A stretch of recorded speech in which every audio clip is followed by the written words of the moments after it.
What is up, people? My name is James Blissett, professional gambler and founder of Lucrative MMA, which is my handicapping service where I help people make money from betting on MMA. And today, I want to talk to you about UFC 283, the upcoming pay-per-view card this weekend, Saturday, live in Brasilia. It's going to be a great card. I think there's 15 fights on the card, and many of those fights are higher level fights than we're used to, right? So I'm excited for the card. We're going to break it down today. I'm going to give you my picks and predictions for every single fight on the card, all 15 fights. It might be 14 fights because there's one fight I haven't broken down yet or I haven't tape studied, and I'll tell you the reason for that. But I can't wait for it. Should be fun. I've got a lot of spots. I'm betting this card personally myself. I've already got 4 bets locked in, but I am thinking of adding more. And I am definitely going to be adding more. So I think we're going to be about 10 bets deep. Or maybe a bit less. I think we're going to be about 7 or 8 bets deep by the time the first fight of the night starts. So that's a lot of bets, 7 or 8 bets. Hopefully we can make money from it. And I'll talk you through all my picks and predictions today. Thank you, everybody, for being here. If you are here, please hit the like, subscribe, all of that stuff. It helps with the YouTube algorithm, helps put me out there. There is one announcement I wanted to make, and that is about my podcast that I'm dropping tomorrow. It's going to be an epic podcast. I'm going to have many, many special guests on. We're going to break down the card just like I'm doing today, but it's going to be more of a discussion/debate podcast. So it's going to be at 5 p.m. ET tomorrow. That's going to be the start time, 5 p.m. EST. So mark it in your calendars now because I've got 9 guests on. We're going to have some guests which are fighters. We're going to have some guests which are members of the MMA media. And then we're going to have lots of gamblers who you probably know. So it's going to be good. We're going to be breaking down every fight on the card. It's going to be like, it's going to resemble the Fair Play podcast from Z's MMA. He used to do it. Hopefully he comes back at some point. It's going to resemble it just in the fact that I'm going to have each person on for about 15 to 20 minutes. And I'm going to filter them in and out. So I'll have one person on, chat to them for 15 minutes, then bring the other person on. And we're just going to speak about whatever fights we want to speak about. So it should be fun. If you don't, if you didn't know that I was going to do that, then definitely write it down in your calendar. Tomorrow, 5 p.m. EST, so that'll be Wednesday, 5 p.m. EST. So without further ado, we'll get straight into the card. Now, because I'm doing this podcast tomorrow, it's going to be a long, long podcast because I'm doing this podcast tomorrow and I expect to see everyone there. So I really hope everybody joins me for that podcast because it's going to be a really, really fun one, especially since I'm going to have so many different personalities on. But because I'm doing that, I'm going to break down this card pretty quickly. I'm going to go through the card fairly quickly and I'm just going to give my quick thoughts on the fights. I'm not going to go in depth because I'll probably be going a lot more in depth on the matchups tomorrow, right? So yeah, we'll speak about the first fight of the night. It's Daniel Marcos versus Simon Oliviera. Now, Daniel Marcos is 13-0 and Simon Oliviera is 18-4. They're both coming off the Contender series, but Simon Oliviera has already made his official UFC debut. That was against Tony Gravely. I actually bet on Tony Gravely in that spot. I think I got like minus 180 or something, if I remember correctly. And that was actually a little bit worrying, that fight. You know, Tony Gravely clearly won it, but he got put in some deep guillotines. And on the feet, he looked like he was losing. You know, he had to grapple. So that is saying something because Simon Oliveira, he's pretty dangerous, you know, wherever the fight goes. He's pretty dangerous on the feet since he just likes to swing a lot of shots aggressively. He'll walk forward, he'll throw heavy head kicks, he'll throw elbows, he'll throw like jumping knees and stuff. He's extremely dynamic on the feet. He's very flexible. You know, the way he whips up his head kick is extremely quick, fast, dynamic. So he's quite dangerous on the feet. And then when it comes to the grappling, he seems to be a good grappler. You know, I have to say, he seems to be a good grappler. He got stuck on bottom underneath Gravely a few times, but Gravely is a very good wrestler. We know that. He did put Gravely in trouble on the mat a few times throughout that fight. As I said, he had him in about 4 deep guillotines. It was kind of like that Kukramov-Nurmagomedov fight where like he just kept getting put in guillotines. He didn't actually manage to tap him out there, but I was clenching a little bit in that fight because obviously I had the bet on Gravely and I was like, Jesus Christ, stop jumping into this guillotine. So I do think Oliviera is quite dynamic in terms of his finishing ability. And then just in general, in terms of his striking and grappling, I think he's quite dynamic. And I think he could be a dangerous fighter, and he could win some fights that he potentially shouldn't win. You know, like in terms of his skill set, maybe he shouldn't win some of these fights that he will win just because of his dynamic finishing ability. His front chokes are extremely good. There was like a 4-year streak where he got like 5 guillotines in a row. So he's obviously, I think he had 1 loss in between it. So he's obviously extremely dynamic, as I said. And then we got Daniel Marcos on the other side. He's a really good fighter. You know, he seems like a well put together fighter. He seems like he counters very well. He seems like he can disrupt rhythm quite well in terms of when he lands his shots. You know, you don't really see fighters get into rhythm against him. You know, he hasn't fought a high level of competition, but from what I've seen, no fighter's ever really got in a rhythm against him, because either he'll just shoot for the takedown or he'll just counter with heavy strikes that kind of stop the opponent's rhythm and kind of establish his game over his opponents. So I think he's a very good counter striker. I think he's well put together on the feet, whereas Simon Oliviera, I don't think he's very technical or well put together on the feet. I just think he's really dangerous and aggressive. It's in stark contrast to Daniel Marcos, because I think Daniel Marcos sees things. He's a much more technical striker. He can set traps and stuff like that, whereas I don't really think Oliviera has that type of IQ in the striking department. Santos loves that front kick up the middle, and so does Simon Oliviera, actually. So it's going to be funny to see who lands the front kick up the middle. You know, Daniel Marcos landed that front kick up the middle against Brandon Lewis multiple times, dropped him once. He looked good in that fight. You know, he really did. I've seen him wrestle on the regional scene, so he will go to it. He doesn't look that strong on top position, I must say, but in terms of the wrestling, he actually seems pretty good at wrestling. You know, he seems all right from what I can see on tape. So the way I think this fight breaks down is that both guys are decent strikers on the feet, but they have different styles. So I think Oliviera is going to be aggressive, and he definitely has the chance to finish Marcos just because he is so aggressive with the submission attempts and, you know, in the clinch and stuff, and also just so aggressive with his striking. But I do think Marcos is a level above in terms of the technicality, and I think he is going to be able to get his counter game going against Simon Oliviera. I just think he's a level above in the striking, and that doesn't always translate to a win, because, as I say, if you're fighting, like, for example, who can I compare it to? I would say maybe Alistair Overeem is a level above in the striking of Francis Ngannou when you're talking about technicality, but we saw what happened in that fight, right? So it doesn't always translate to a win, but I like a bit of Daniel Marcos in the spot. I mean, he's plus 150, or he's about plus 140 now, I think. And yeah, I don't really see how you can line him as an underdog. So I think that's a decent underdog shot there. I would line Daniel Marcos a slight favorite personally. So yeah, I'm going to pick Daniel Marcos in this matchup. The next fight we have, who we got? Luan Lacerda versus Cody Staman. Yeah, so Cody Staman is 5-1, and Luan Lacerda is 12-1. So Lacerda's coming in off the regional scene. So he hasn't faced the level of competition Cody Staman is. That's the first thing that stands out in this matchup. You're like, damn, Cody Staman's getting somebody who we've never heard of, right? Which is not common. You know, if you look at Cody Staman's last 7 opponents, we got Eddie Wineland, who's probably the worst of the lot. Then you've got Said Nurmagomedov, Merab Dvalishvili, Jimmy Rivera, Brian Kelleher, Yadong Song, Alejandro Perez, and then Aljamain Sterling. So, I mean, he's been fighting the best of the best throughout his UFC career.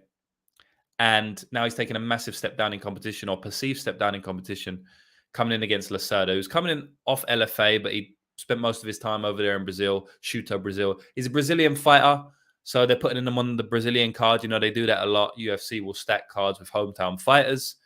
But this guy looks like a good fighter. I mean, he hasn't lost in about since 2013, so you're talking about 7 years. No, 2014 he lost. So was it 2014? Let me have a look at his record. 2014. Yeah, 2014. So yeah, you're talking about 9 years. 9 years, and that he's been on a great run. He's got like 10 wins in a row after that 2014 loss, and most of his wins are submission. I think all but one were by submission. So he's an extremely dangerous grappler. He's got really fast back takes. His striking leaves a bit to be desired. I think he's a little bit. I don't think he's very good on the feet.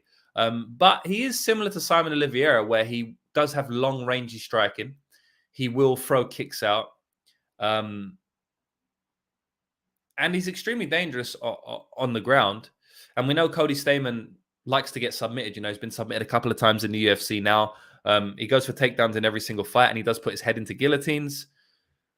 So it might not be a great idea to put your head into a guillotine against Luan Lacerda, because I feel like Lacerda's probably going to finish it. He's got a couple of guillotines on his record already. He's got an anaconda as well. But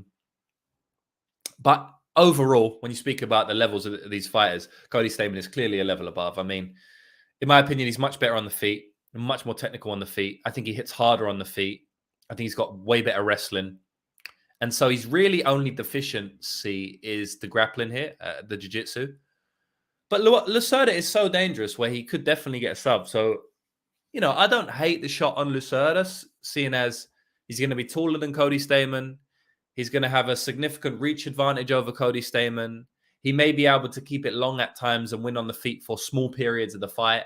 And then, get his grappling going. It is possible. When you're talking about minus 350s on Cody Staman, I don't really agree with it. I mean, I'm just going to see the line exactly. Yeah, I mean, it's minus 350 on Cody Staman. So I definitely don't agree with that. I don't think it should be minus 350. I think there's probably a little bit of value on Lacerda just because of how dangerous he is. But I don't really see Lacerda winning the decision. I do want to watch that fight where Lacerda went to decision. I don't think I could find it, but I'm probably going to watch that one again because I'd like to see how it plays out if he does go to decision. Because in my eyes, his only way of winning this fight is probably by a submission. So maybe you just look for the submission prop instead of the money line if you want to bet him. But yeah, I'm going to take Cody Staman to win this matchup here. One thing I did want to say as well about the last fight is Simon Oliviera against Daniel Marcos. Oliviera is listed as 5'4". This is important information. Oliviera is listed as 5'4" in basically every way you can find. He's 5'4". But I've actually done some research and it looks like he's 5'8", right? I'm pretty confident in saying that. So if if you are capping that fight, just make sure you know that Simon Oliviera is actually taller than Daniel Marcos and not 4 inches shorter, right? Which is a major difference in MMA, especially when you're talking about bantamweight, right? Because he's quite a big bantamweight, Oliviera. But yeah, we'll moving on. Josiane Nunes versus Zaraphon, and this one I can do quickly because I honestly don't have much care about backing this fight. Look, Josiane Nunes, I guess she could probably land the overhand and clip her and maybe knock Zaraphon out. But I've got nothing much to say about this fight, guys. It's a very low-level fight. I wouldn't be rushing to the window to back Josiane Nunes at minus 550 here. But then I don't have any care in the world about betting Zaraphon, really. I haven't even really done tape on this fight, guys. I'm going to do a little bit. I will do a little bit. Because, in her last 2 fights, Zaraphon, she's been completely mollywopped, but that was on the ground, and I don't think Josiane Nunes is going for many takedowns here. I mean, how much has she shot in the UFC? I think none. Let me just have a look. Because anytime you look at a minus 550, it's like, yeah, so she shot no takedowns in the UFC, or she might have shot, but she hasn't landed any. Yeah, so she shot no takedowns in the UFC. I haven't really seen much on the regional scene about her going for takedowns. So, I mean, at like plus 450, I'm going to do a little bit more tape on this because, as I said, I haven't really taped it at all. I'm going to do some tape on it and I'm going to see some striking from Zaraphon and just determine whether I want to play plus 450 because, I mean, the minus 550 Josiane Nunes, I mean, does she really deserve to be minus 550 against anyone that has a UFC contract? Probably not. I know a lot of people will be playing Josiane by KO. Yeah, okay, fair enough. She hits hard. I actually like Josiane Nunes. I don't think she's that bad. I played her by KO against Romana Pascal, and well, we saw what happened there. She basically KO'd her multiple times, and the ref didn't stop it, and she went to a decision. So I don't think she's a terrible fighter, but she's going to give up a huge reach advantage here. Let me just see how much. Because Zaraphon's quite tall, from what I can remember. Yeah, Zaraphon's 5'8" with a 73-inch reach. And Josiane Nunes is 5'2" with a 67-inch reach. So, I mean, that's a massive reach and height advantage for Zaraphon. And when you got such low-level fighters, reach and height advantage could, honestly just win the fight. Maybe not win the fight, but maybe make you better than plus 450 or whatever she is, right? So I'm going to have a little look. I'll see what I want to do with it. I'm not 100% sure yet, but definitely going to move on from speaking about this fight now. Yeah, so the next fight we have is Warlley Alves versus Nicolas Dalby. Decent fight. Nicolas Dalby, it's funny because in my head, Warlley Alves is older than Nicolas Dalby, but Nicolas Dalby's an old guy, man. Nicolas Dalby is 38 and Warlley Alves is 32. I don't know why in my head, Warlley's older. Because he's been fighting for such a long time, I guess. Yeah, I don't mind Warlley Alves in this fight. I honestly think, Warlley Alves is the side in this fight. I don't really rate Nicolas Dalby in general. He does have that outside weasel ability where he has that weird striking where he bounces in and out of range. But I don't think Warlley's going to let him stick on the outside. Dalby likes to be on the outside, counter him with heavy strikes, or not even heavy, but just 1-2s down the middle, side kicks, body kicks, stuff like this. I don't really think Warlley Alves is going to let him do that. I didn't think Daniel Rodriguez was going to let him do that. And lo and behold, he did let him do that. It was kind of like an outside range battle for 15 minutes, even though I think Daniel Rodriguez won that fight. But I don't think Warlley Alves is going to allow Dalby to just stay on the outside and pick him off from distance. Warlley Alves is a really big guy. He's a really strong guy. He's got, in my opinion, way better finishing ability than Nicolas Dalby. So I think he can finish him on the mat, and I think he can finish him on the feet. Warlley Alves is going to crowd Nicolas Dalby.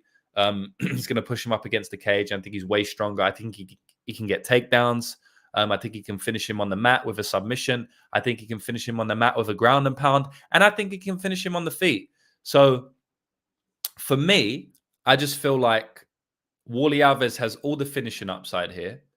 Warlley does get finished quite a bit, so, there is a chance that he's a bit flaky, Warlley Alves, right? So there is a chance that Dalby could, finish him, could do has some finishing ability in this fight. But honestly, I'm talking 80% of the finishing ability in this matchup is on Warlley Alves' side. And that's something you have to take into account in MMA, who has the finishing ability. Because oftentimes that's a little bit underrated, Francis Ngannou won all of his fights because he had the finishing ability for the most part, except for the Cyril Gane. It's not because he was a better technical fighter or had the better cardio or anything like that. He just had much higher finishing ability. I know Ngannou is an outlier, but just in general, I feel like there's two schools, there's two schools of thought. There's one, and it's funny because there's two sides of the coin, right? So there should be two schools of thought. But in MMA, and this is a bit of my philosophy behind MMA betting, it's important to note when a fighter has just much more finishing ability than the other fighter. But it's also important to note that when a fighter is finish or bust, right? If he doesn't get the finish, is he going to win the fight? Because if not, then you're basically banking on a finish, which is always a struggle, or which is always trouble when you're betting on a money line, especially if it's not, high odds. So on the one hand, you should always look at if a fighter is genuinely finish or bust, because that's obviously a negative for the fighter. But on the other hand, you should really respect the fighter that has more finishing ability in the fight, right? So MMA gambling's it's very nuanced. It's not black or white, but that's definitely something you have to take into account. And in this fight, I'm giving most of the finishing ability to Warlley Alves, and I think that makes a difference at the line. I mean, it's basically minus 110 now. I also can see Warlley winning the decision. I don't think it's impossible for him to win a decision. So, yeah, man, I like Warlley in this matchup. I'm not supremely confident at all because, as I said, he's a flaky guy. Dalby has that weasel ability on the outside. I'm not going to be laying my bankroll on it. But I do think Worley deserves to be, maybe a moderate favorite, like 60% plus. So the next fight we have is Terence McKinney versus Ismail Bonfim. Ismail Bonfim, decent fighter, solid fighter. He's on the card with his brother here. You got the Bonfim brothers on the card, making his UFC debut. Both of them are. Terence McKinney's a crazy guy. I don't have much to say about this fight, guys. In Terence McKinney fights, he's going to go balls to the wall, and he can almost knock out anyone, but he can also be finished by anyone. You know what I mean? Like, if Terence McKinney was in a fight against Jose Nunes and he got to the third round, Jose probably finishes him in the third round, right? And obviously that's satire, but you know what I mean? Terence McKinney is kind of kill or be killed guy. If he doesn't get you out of there within the first 6 minutes or so, maybe even the first 4 minutes, honestly, he's probably going to gas just because of how he fights, and he's probably going to crumble. So who's going to win the fight? Ismail Bonfim or Terence McKinney? I mean, it just really determines whether it's really down to whether Terence McKinney is going to finish him or not. If Terence McKinney doesn't finish him in 3-4 minutes, then he probably gets finished. So I mean, I don't know. I'm not gonna break this one down in detail. When I go on my podcast tomorrow, if a guest wants to come on and give me lots of detail about this fight, I'll let them have the floor. But for me, guys, Terence McKinney fights at this point in time, they're almost a stay away unless I have a real strong read like I did in the what was that fight? I had an extremely strong read in the fight between Terence McKinney and what's that guy? His name is Ziam, Fares Ziam. I played Terence McKinney in round 1, played Terence McKinney by a submission and his money line, right? All at big plus money, except for the money line. It was plus 100. So someone's saying in the chat now, he has 2.5 units on the under one. Yeah. So this was a mistake. Oh, okay. Under 1.5. Yeah. So I'm thinking of laying that cap in service. I am actually thinking of laying that. And I was speaking to someone in the DMs yesterday, and we'll probably speak about it live when he comes on the show tomorrow. And I was speaking to him about whether I want to be laying the minus 200 on the under 1.5. And I'm so close to doing it, and I might do it. Terence McKinney fights, I think one time they've gone over, and that was like in his second fight or something, long time ago. And that was, he still finished in the third round, right? The Sean Woodson fight, that almost went over. It missed by like a minute, or it went under by like a minute. Terence McKinney just wrestled consistently in that fight. I mean, he never stopped wrestling. It was completely gassed out, and then he just shot again, naked shot, and got flying knee. So I do think the fight goes under. It's just, do I want to lay minus 200 on it? I'm very close to doing it, so I might do. I don't know, though. I don't know. Because Bonfim, I feel like he's a smart fighter, so I feel like he will try and stay on the... He's not going to meet fire with fire like Drew Dober did. But it doesn't usually matter in Terence McKinney fights, because Terence McKinney just comes forward like a lunatic, right? But it is something to take account of, I remember I played like 5 units on the under 1.5, Dusko Todorovic versus Beverly Hills Ninja. And Beverly Hills Ninja is the exact same with Terence McKinney. To be honest, he's probably a little bit more calm, but he's the same, right? I think every single one of his fights had gone under 1.5. But because Dusko is kind of a safe fighter, he's not really a crazy guy.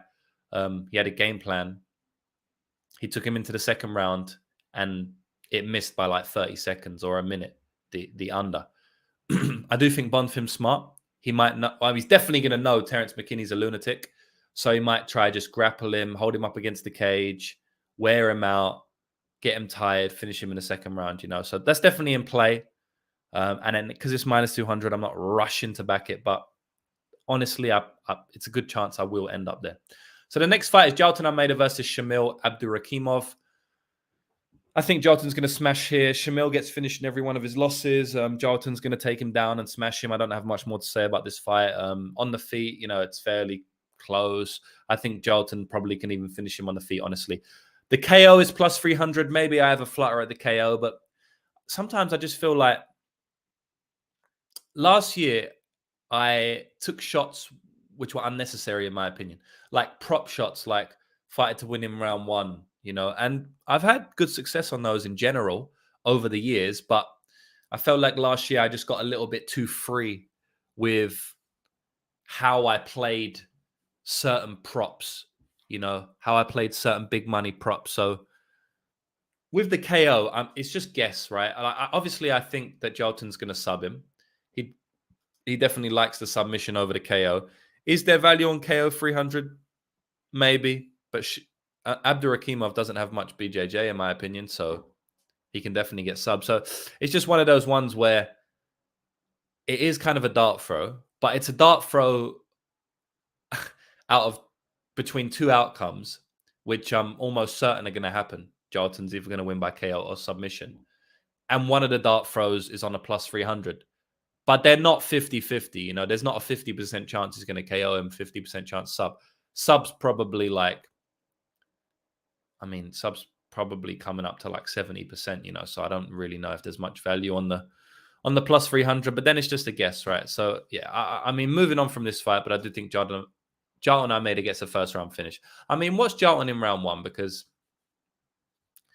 as soon as he's on his back, I think he's going to finish him. I don't really see the fight getting out of round one. Jalton in round one, minus 160. Yeah, I'm not playing minus 160 round one. What else we got? Yeah, so the next fight is Gabriel Bonfim versus Lazzez. Very good fight. Actually, one of the fights I'm most excited for on the card. Very hard for me to pick a winner in this one. I think Bonfim clearly has the better boxing. He's extremely fast in the boxing. He has good technique in the boxing. He's a great boxer. I think he was a Golden Glove champion, before he started MMA. Very good boxer and very, very good submission artist. We saw he got that Von Flue on the Dana White's Contender Series fight when it was quite funny when DC, Daniel Cormier, and the rest of the crew just thought that Bonfim was going to get guillotined. And little did they know he was wrapping up a Von Flue at the same time. And then he managed to submit the guy. So he's obviously dangerous on the feet with his boxing. Very fluid, extremely fast boxing. Throws that 1-2 beautifully. Will throw uppercuts. Will set traps with the boxing. Will rip to the body. Just really, really beautiful boxing. Probably some of the best boxing in the welterweight division. Him versus Madalena would be an absolute treat, wouldn't it? Jesus Christ. Madalena's welterweight, isn't he? Welterweight? Yeah, I think he is. Is he welterweight? Who's he fought? Yeah, he's welterweight. That would be a great fight, Bonfim versus Madalena. Make that now. I hope he wins so they can make that because that's an epic fight. Jesus, I just said that right now, but that's a really good fight. But yeah, he's got great boxing, good submissions, as I said. Wrestling doesn't seem amazing, but he can get fighters down. Lazzez, that's his opponent. Lazzez is a very good fighter as well, in my opinion. He got absolutely steamrolled by Alves, which wasn't a great sign. And something I will say about Lazzez, I still don't have a great read on him. I know he's fought Ange Lucer for 15 minutes. I know he fought Razak for 15 minutes, but Ange Lucer, in my opinion, is not really UFC level. I don't think he's a great fighter. I just think he's extremely tough, but I don't think he's going to win many fights because I just don't think he's...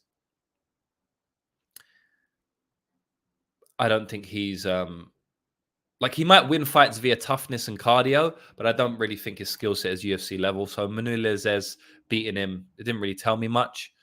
Much shorter than him as well. And then when you talk about the Razak fight, Razak gassed out within 4 minutes. So in my opinion, that doesn't really tell us much. And then the Alves fight, he got knocked out in about a minute, So I still don't think we know as much about Lazzez, just in terms of how his cardio holds up when it's a hard fight. Whether that Alves was just kind of a fluke, just got hit in the wrong position, or whether he is weak to the body, because he definitely might be weak to the body. We do see that from time to time where fighters are just weak to the body. And Razak basically just headhunted him in that fight, so we don't really know. I think he's got a good chin because he took some bombs off Razak, but in terms of the body, maybe he's just weak. In terms of the pressure as well, he took pressure from Razak, but only for like 2 minutes. Alves put on him for a minute and he just gave up in that fight. So I just still feel like there's stuff that we don't know about Lazzez. So I'm not rushing to the window to bet any one of his fights yet until I have a good read on it. But I will say that he does intrigue me at plus 160 or whatever it is. Let me just check what it is now. Because, yeah, so he's plus 150 now.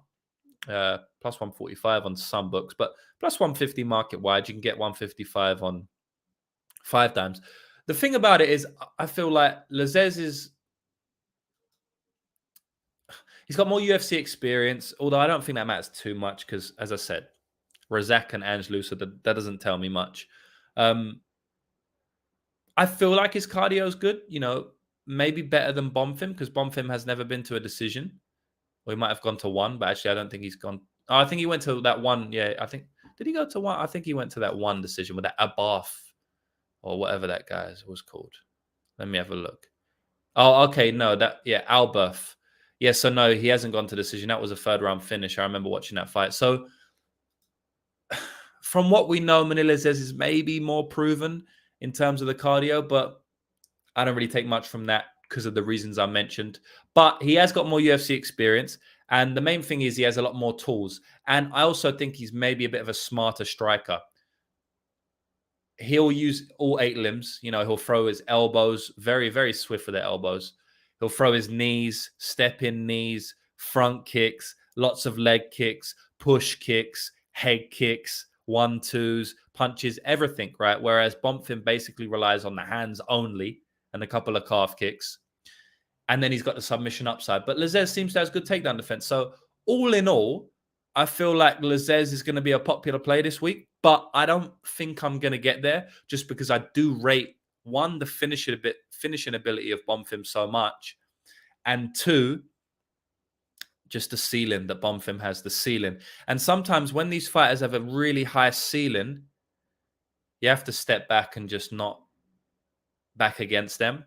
Like a lot of people were backing against Umar Nurmagomedov in his last fight.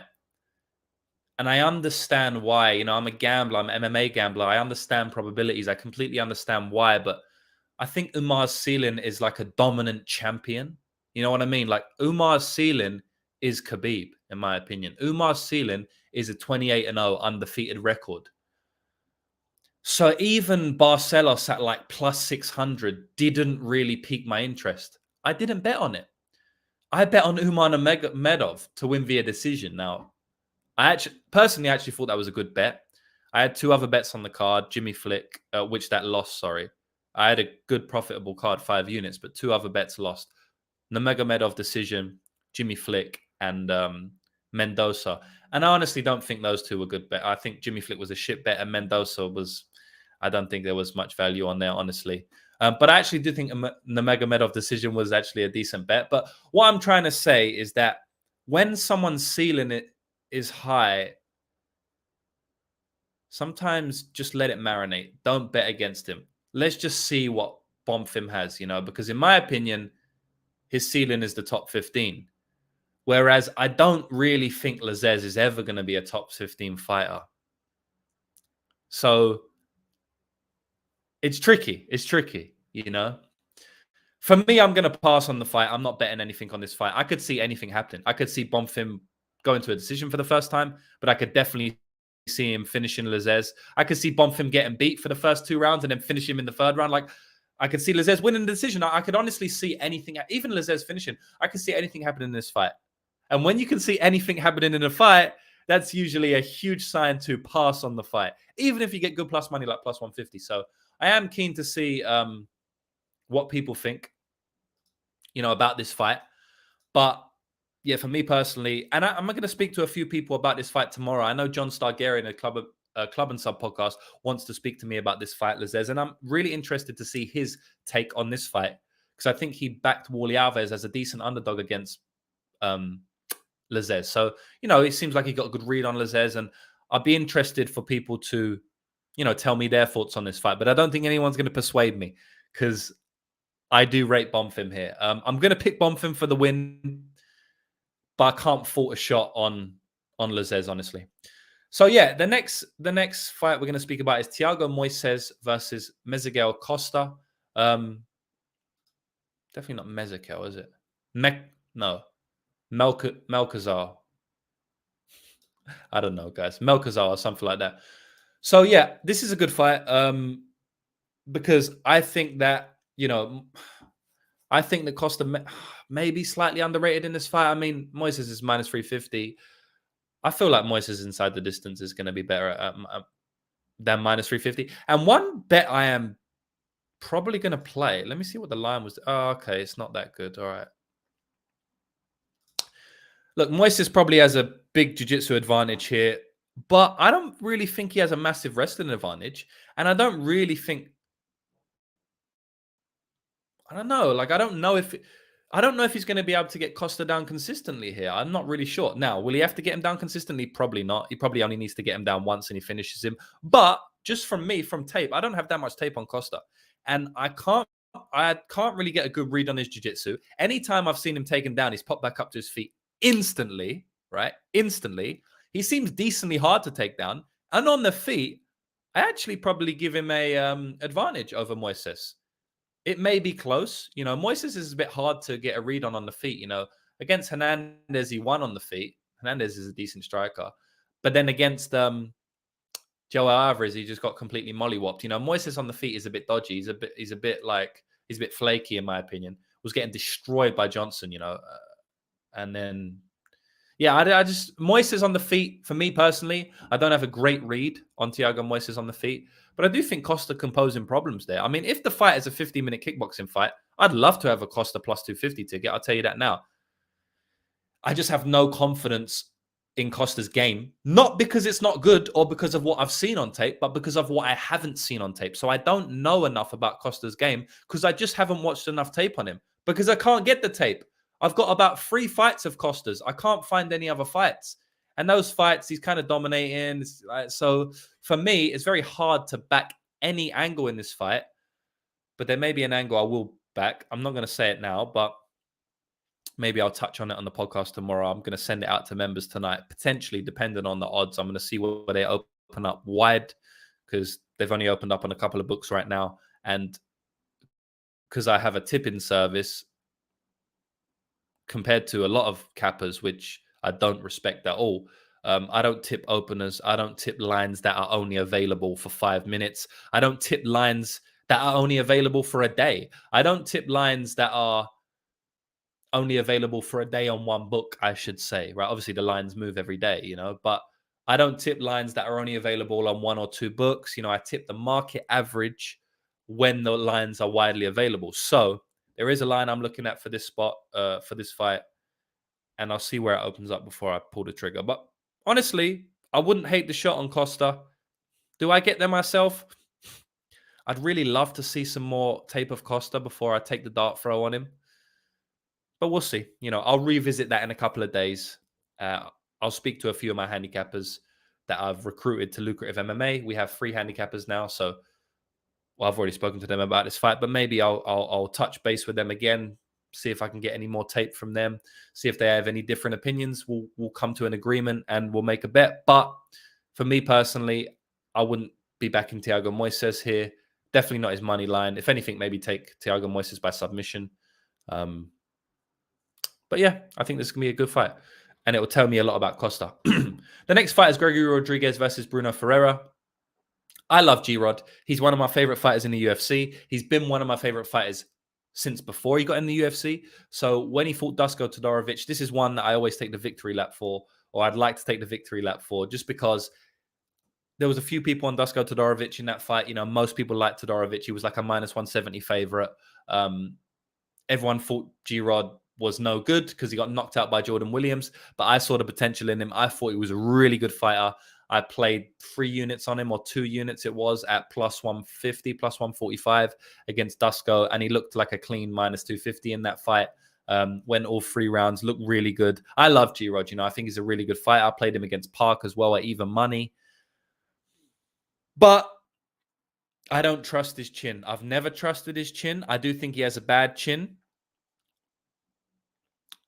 Look, shout out to him because he survived extremely tough spots against Chidi and Park, but you can't survive those tough spots again and again in the UFC. It doesn't happen, right? A lot of people will see a fighter getting rocked all the time, but coming back and just thinking, oh, this fighter can never get finished. This fighter just keeps coming back. He's amazing. Everybody did it with Vicente Luque. And I remember Gugabe, who's another sharp guy. I like Gugabe a lot. He came out and for the whole fight week, he was saying, look, man, Luque gets rocked in every fight, every stand-up fight against someone half decent. And I think he backed Jeff Neal to win via knockout there. And everyone was saying, Luque can't get finished. He's impossible to get finished, never gets finished. And what happens? He gets finished. And I have those same vibes from Rodriguez. Not the same. He's been finished before. We know he can be finished.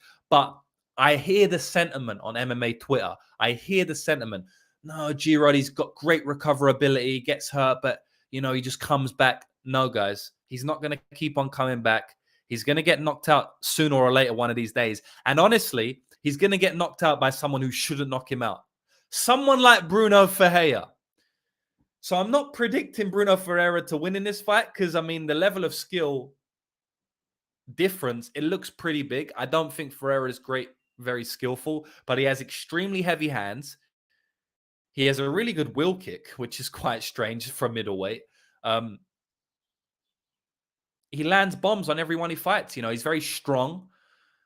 I think there's a decent chance Ferreira gets the KO here. I'm not predicting it. I don't think Ferreira has the skills that he deserves to be a favorite or that he should win over Rodriguez. But it's just a case of putting the ingredients together. In my opinion, Rodriguez is going to get knocked out at some point because I don't think his chin is all there. I just don't think it is. Park with no punching power at all had him dead, had him completely done. And Rodriguez is a legend, so he came back. Jordan Williams, no punching power, completely finished him, done him. So sooner or later, Rodriguez is going to get knocked out. Is it going to be this fight? I don't know. But when I see plus 300 or whatever it is on someone with extreme punching power against Rodriguez, I'm going to be interested no matter who it is, right? I'm going to conclude this fight by saying Rodriguez is clearly the superior martial artist. We don't know much about Ferreira, but Rodriguez is clearly the superior martial artist.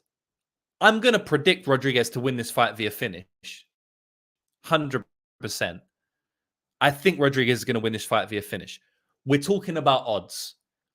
Ferreira's plus 300. Ferreira round 1 is plus 600. In my opinion, probably value on those lines. I'm not going to go crazy if I do bet them. I haven't bet them yet, and I'm teeing up how I want to play it. Because I'm predicting Rodriguez to win inside the distance, I kind of want to just play doesn't go to decision or under 2.5 or under 1.5 because at least I cover my actual prediction. Like I was predicting Charles Johnson to beat Jimmy Flick, but I played Jimmy Flick because it was plus 300. And I wish I just played the under because then I would have been playing something that includes my prediction of Charles Johnson to win the fight. But over the long term, these spots, if you're right about these spots, then you do actually end up profiting. But you have to bite your lip a couple of times and watch some fights where you knew what was going to happen, but you just bet against the other way anyway, which is really frustrating to do. And it's actually hard for the mental side. And, I've gone on a big rant here, but this is really important. And this is something to do with MMA gambling and the philosophy behind MMA gambling and gambling in general. Nobody speaks about this. The mental side to gambling. It's extremely hard mentally, right? And you always have to be in a great mental space when you're gambling. It's extremely hard mentally to bet the direct opposite of what you're predicting to happen and then watch that fight play out and you lose a bet on something that you knew was going to happen or you predicted to happen. Jimmy Flick versus Charles Johnson for me. It's not easy to mentally do that week after week after week. What will happen is you'll eventually get pissed off. You'll start chasing your losses. You won't be able to mentally keep up because this game is 50% about the mental side as it is about the skill of gambling, right? Or just the skill of predicting fights and putting money down online. So look, that was a lot rant there, guys. And I know there's a lot of people out there who are like, no, just break down the fights. No, I don't care about the gambling. But those people will be broke forever, right? The most important part of this game is the gambling side of it. So that's one thing I want to know, right? That's one thing I wanted to let you guys know to help you with your gambling. But with all that being said, I do predict Rodriguez to win inside the distance, but I may look for some type of Ferreira knockout or KO prop or something like that. Round 1, maybe. I don't know. So, moving along. The next fight we have Shogun Rua versus Ihor Potieria. Coin flip fight. I don't know. Potieria looked decent. until he faced Nikolai Negumereanu. Then he looked absolutely awful. So I don't know, man. I don't know if he's going to win the fight. I think Potieria is probably going to knock Rua out in round 1. What is Potieria in round 1? Just because if Potieria wins, is it really going to go in the 3rd round? I mean, maybe. I mean, who knows? This is what I'm talking about. These props. Look, Potieria in round 1. These props where I'm kind of just trying to find an angle, but in my opinion, I kind of should just skip.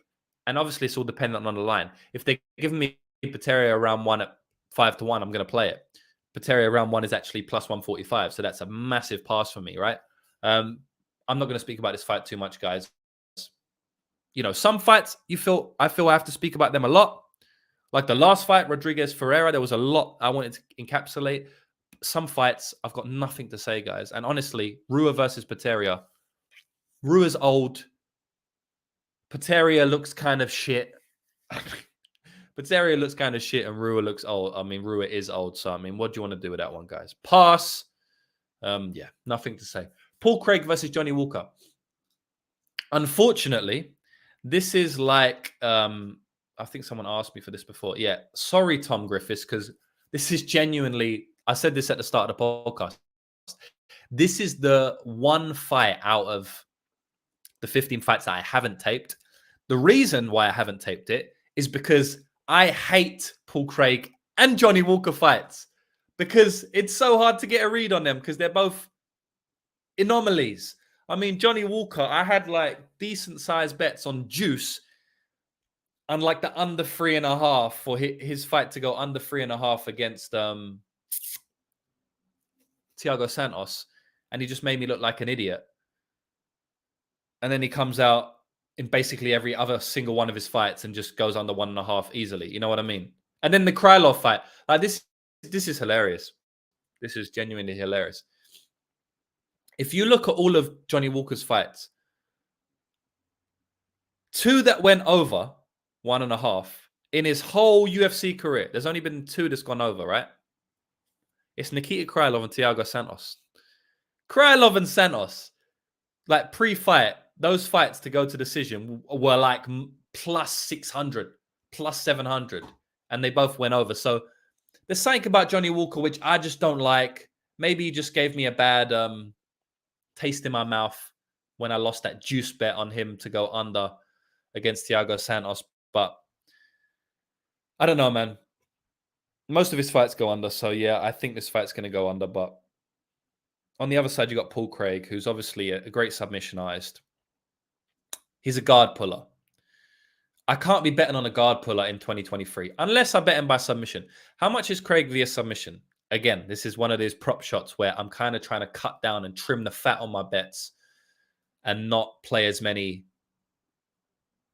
props like this. Yeah, Craig wins via submission plus 275. I mean, it doesn't really pique my interest, guys.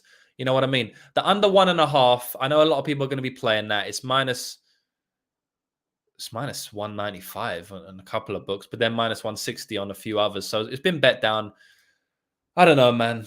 I don't know if I'm going to play it. I'm not going to play it. I'm not going to play it under 1.5. This fight surely finishes inside the distance. I'm going to take Johnny. I don't want to speak about this fight, guys. Paul Craig. The reason I'm not laying the trigger or laying the money on under 1.5, because I know a lot of people are going to be on that. It's obviously an obvious play. Is just because, first of all, Johnny Walker's a bit weird. I told you about the Thiago Santos fight, but mainly because Paul Craig has this dodgy ability to just weasel his way out of fights. I mean, he went to decision against Ozdemir, which is just ridiculous. How did he go to decision against Ozdemir? Because he guard pulls. And sometimes the fighters don't want to go in his guard because it's so dangerous. If he guard pulls consistently for 50 minutes, which he probably will do. I mean, why will he not? Against Johnny Walker, and Johnny Walker decides to have the Ozdemir game plan and not go into his guard, then the fight could go 50 minutes. Why is Johnny Walker going to go into his guard? Because he's an idiot. Yeah? All right. So maybe he will. Because he's a lunatic. But he might not. I mean, in my opinion, just guessing if he's going to do it or not. I'm not guessing that Craig's going to pull guard. I'm almost certain Craig's going to pull guard. That's basically 100%. What's not 100% is whether Johnny's going to go in the guard. And in my opinion, that kind of dictates whether the fight's going to finish inside the distance or not. Whether he's going to play in the grappling or not? Obviously, when it's on the feet, Johnny can easily finish him on the feet. So it doesn't only matter if he goes in his guard or not, right? But I do think that's a big aspect of the fight. So that's why I'm staying off anything. Johnny Walker via KO in round 1 is my prediction next. Jessica Andrade versus Laura Murphy. There's not much to say about this, guys. I didn't do much tape on this. I watched a couple Laura Murphy fights. I wanted to see whether she can play on the outside at range. She can't really. She gets hit a lot. She takes a lot of significant strikes in most of her fights, even against Modaferia, and that was, a clinch fight for a lot of it. She took like almost 50 significant strikes. Jessica Andrade's probably going to hurt her in this fight. Is she going to finish her? I don't know. Minus 400 doesn't get me interested, but plus 300 on Murphy doesn't really get me interested in this either, guys. I don't have much to say about this fight. It's very hard for me to watch. Like, when I was watching tape on this fight, it was so hard for me to predict what's going to happen. Like, other than the obvious, Andrade is going to walk forward and just probably like hurt her a few times and win the fight by KO or decision, So moving on from this fight, guys, nothing to say. The next fight, Gilbert Burns versus Neil Magny. So I want to keep this under an hour. So we've got 9 minutes to do it. Let's see if we can do it. I'll just give you some quick picks, guys. So I think Gilbert Burns is probably going to dominate Magny in this fight. I mean, Magny doesn't do good when he's fighting a grappler. Magny gets put on his back against every grappler that he's ever fought. Is he going to get put on his back against Gilbert Burns? Yeah, of course. I mean, why not? I don't really see why that won't happen. So I think, Burns is going to take him down. I think Burns covers his money line. I think Burns is very live for a submission. I was actually looking at Burns' submission. It was like plus 225. Again, I don't really like chasing these prop bets, very specific prop bets, where they're only like plus 200, but there may be some value on that. I may actually play that myself. Let me see. Burns submission plus 250, plus 250, plus 225, plus 210. Yeah, it's possible I get there. I'm not 100% I'm not 100% sure yet. But yeah, I'm going to take Burns for the win. The next fight, Deiveson Figueiredo versus Brandon Moreno. Guys, this is going to be broken down a lot this week, so you can get the full breakdown from someone else. All I'm going to say is that Deiveson Figueiredo has fought great in this trilogy fight, but I do think that he's getting older now. I do think Brandon Moreno's improving, whereas Figueiredo's probably not as good as he once was. I mean, if you watch the first fight and you compare that to the third fight, Figueiredo does much better in the first fight. I mean, Figueiredo, there's not much argument for Figueiredo losing that first. There's no argument for Figueiredo losing the first fight. And there's also not a massive argument for Figueiredo drawing that fight. I mean, there's definitely an argument. Personally, I had Figueiredo winning 4 rounds to 1 with the point deduction made it 3 rounds to 2. I still think he won the fight, but there is an argument for a draw. But what I'm trying to say is Figueiredo did really well in that first fight. He pretty much won the fight fairly cleanly, right? He won the fight on all judges' scorecards. It was just the point deduction that made it so he didn't win the fight. Second fight, I mean, I don't know what happened to Figueiredo. I do think it was something to do with the weight cut. I do think it was something to do with his preparation, just because when they fought for the 2 other times, the fight was nothing like that. So that is kind of an anomaly in my opinion. And then the third fight, that was a true representation of this fight, right? Basically, even money fight. Both fighters are very good. I'll say that I think Figueiredo has the wrestling upside, but wait, I was going to say, no, I think Figueiredo has the grappling upside in terms of, so I'm just trying to break this down in my head. I think Moreno, let me start that again. I think Brandon Moreno can actually get Figueiredo down on the ground more than Figueiredo can take him down. It's just that Brandon Moreno doesn't pursue it, and I don't know why. I think if he pursues it in this fight, it's going to be very beneficial for him. I think he can steal rounds on takedowns at the end of rounds, because I do think they're going to be very close rounds like they have been on most of the rounds they've fought. So I think Moreno will be very smart to pursue some takedowns towards the end of rounds here. I don't think Moreno can have top success, really, just because every time he's got him down, except for that weird second fight, Figueiredo's popped back up within 30 seconds. but I do think they can keep him down for 20 seconds. So if he takes him down at 4 minutes, 40 seconds of the second, third, fourth, or fifth round, or whatever it is, I think he can win those rounds. So I think Moreno has the wrestling upside, but I don't think he can keep him on the ground. Whereas I think Figueiredo finds it very hard to get Moreno down on the ground. But if he does, I do think he can consolidate top position for as long as Moreno can, maybe even a little bit longer. I don't think either of these guys are not going to be dominating on the mat, right? But I do think that they can both get some top control. You're talking maybe like 30 seconds on each other. I just feel like Moreno can take down Figgy easier than Figgy can take down Moreno, which is quite insane because I think Figueiredo is the much better athlete, the much more explosive guy.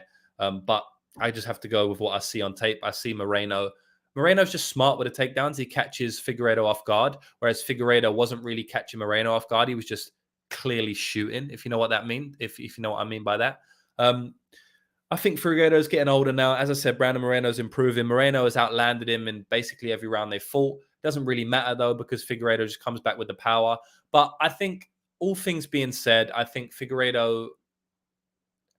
at best, Figueiredo is going to look like a minus 110 in this fight, whereas I do think Brandon Moreno can look like upwards of minus 200 just because of the layoff from Figueiredo. Brandon Moreno is getting better and better. His confidence is at an all-time high. I think going into that trilogy, Brandon Moreno probably actually underrated Figueiredo a little bit because of how easily he dominated him in the second fight. I remember Brandon Moreno was kind of a little bit cocky going into that trilogy, and I do think he's going to come with a better game plan here. So I feel like we'll see Brandon Moreno come out on top in this fight, and I do think he's going to win, and I'm picking him to win via decision. And honestly, I mean, if they gave me a massive prop on like Moreno to win inside the distance, I would actually take it because I do feel like Moreno has the cardio edge, and just because he's been out for a while now, Figgy, he's getting older. I do think, there is a chance where he gasses a little bit and Moreno can take over. So if I just look at Moreno inside the distance, they're probably not going to give me a massive price just because he has done it already. Moreno inside the distance is plus 300. It's not the worst, but guys, I think just lay the money line if anything, because I'm not predicting Moreno to win inside the distance, but I'm just saying it is a bit more live than some people are saying, or some people will say. I actually played over 2.5 rounds in the last fight, and I would play that again if they didn't juice it up. What's over 2.5 rounds now? I think they give me a really, really juice line. I own a 2.5 rounds, yeah, minus 260. I mean, I played it at minus 110 last time out, so I'm not going to play it now. So yeah, I'm taking Brandon Moreno for the win, guys. The next fight, Glover Teixeira versus Jamal Hill. Now I'm going to break this down in 2 minutes, just so I can get out of here under an hour. I mean, it doesn't matter if I go for an hour or something, but I feel like this is the time where Glover gets dethroned cleanly. I feel like Jamal Hill is going to knock him out in round 1. I did a 20-minute breakdown on this fight. So if you want to hear my breakdown on this fight, go on my YouTube channel and you will find a Teixeira versus Hill breakdown. I did that like 3 days ago. I did that on Sunday. And I predicted Hill to knock out Glover Teixeira by KO. But it's an extremely close fight. But the closer it gets to fight time, the more I want to actually play Jamal Hill. So I may, but I do think Jamal Hill is going to win by KO in that fight. So that's it, guys. I hope everybody's enjoyed my podcast. Broke down all 15 fights for you. And I'll take this off the screen. And I'll be back tomorrow, man. We've got a lot of people in here now. We've got 60 live viewers. So shout out to everybody. If you haven't hit the like button and you're watching it right now, please hit the like button. It helps with the algorithm and stuff. I hope to see everybody in here. I hope to see them tomorrow because I'm going to be debating with a few other cappers, which should be fun. I'm going to be speaking to some fighters, some MMA media members, which also should be fun. Get a little bit of a different perspective on these fights coming up on the weekend. So that's going to be tomorrow at 5 p.m. EST. Go on Google, type in 5 p.m. EST, see what time that is in your time zone, and I'll see you tomorrow. It's going to be a long podcast with a lot of guests, so should be fun. So yeah, shout out to everybody watching. Much love to everybody. If you did want to sign up for my packages, Lucrative MMA Betting.com. We started off the year with a +5 unit weekend, And I'm really, really excited about the year. I've hired 2 other cappers to help with Lucrative MMA. So now we've got 3 cappers. So it's turning into an extremely sharp syndicate. So there's 3 people doing the work for Lucrative MMA now, which is better than 1. So yeah, I think we're going to have a massive year. You can get all of my bets, instant access to my bets and sports betting training courses via the links below. LucrativeMMABetting.com. Shout out to everyone again. And it's 5 seconds before an hour. So I'll see you next time. I'll see you tomorrow.